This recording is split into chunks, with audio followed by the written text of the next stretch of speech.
उपमुख्यमंत्री अजितदादांनी आज बारामतीच्या दौऱ्यावर असताना तिथल्या सभेमध्ये बोलताना पुन्हा एकदा सुतोवाच केलं।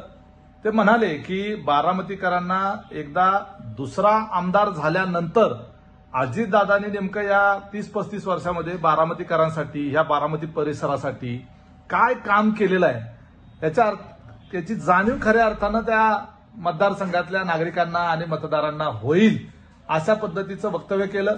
साहजिक आहे एखाद्या लोकप्रतिनिधीने त्याचा मतदारसंघ अशा पद्धतीनं विकसित करावा की तो विकसित झालेला मतदारसंघ आहे तो देशातला एक मॉडेल बनावा, देशाच्या पंतप्रधानांना येऊन या मतदारसंघाची डेव्हलपमेंट बघावी, देशातल्या केंद्रीय मंत्र्यांना, देशभरातल्या वेगवेगळ्या मुख्यमंत्र्यांना, एवढंच काय जगभरातल्या अनेक मान्यवरांना बारामती मतदारसंघाचा विकास कसा झालाय हा पाहण्याचा मोह व्हावा, एवढी डेव्हलपमेंट त्या बारामती भागाची अजितदादांच्या माध्यमातून झाली।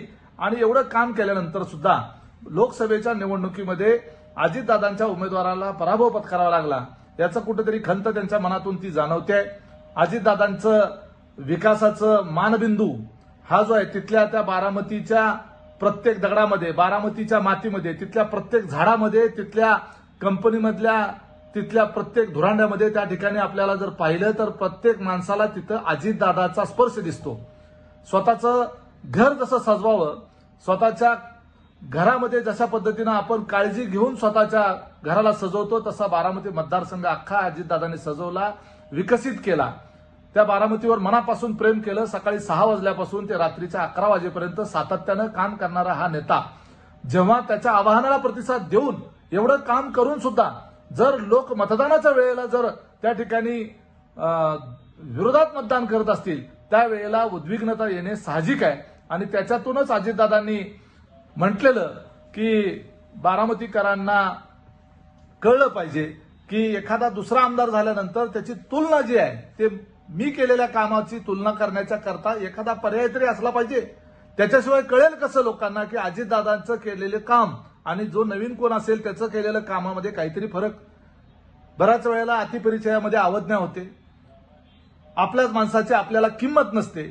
आज अजितदादासारखा लोकप्रतिनिधी महाराष्ट्रातल्या प्रत्येक विधानसभा मतदारसंघाला मिळाला असता तर आमचाही मतदारसंघ हा बारामतीसारखा विकसित झाला असता असं प्रत्येक मतदाराला वाटू शकतं। एवढं अप्रतिम काम त्या बारामती मतदारसंघामध्ये अजितदादांनी केलं। असं असताना ही सुनेत्रा वहिनींचा पराभव झाला आणि याची कुठेतरी खंत अजितदादांना निश्चितपणे आहे। पण तरी सुद्धा बारामतीकरांच्या मनामध्ये विधिमंडळामध्ये अजितदादाला पाठवण्याच्या संदर्भामधल्या भावना देखील तीव्र आहेत। बारामतीचं नातं पवार कुटुंबाशी जोडलं गेलेलं आहे। कदाचित पवार साहेबांचं वयोमान, पवार साहेबांच्या बद्दलची सहानुभूती आणि पवार साहेबांच्या संदर्भातली असलेली आत्मीयता या भावनेतून लोकसभेला ताई आणि विधानसभेला दादा असा विचार कदाचित बारामतीकरांनी केलेला असू शकतो। परंतु अजितदादांनी जे काम त्या बारामती मतदारसंघात केलंय, ज्या लोकांची ज्या पद्धतीनं कामं त्यांनी केलेली आहेत याला तोड नाही।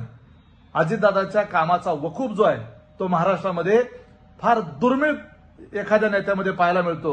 आजच्या काळात तर तसा वकूफ कुणाच्यातही पाहायला मिळत नाही।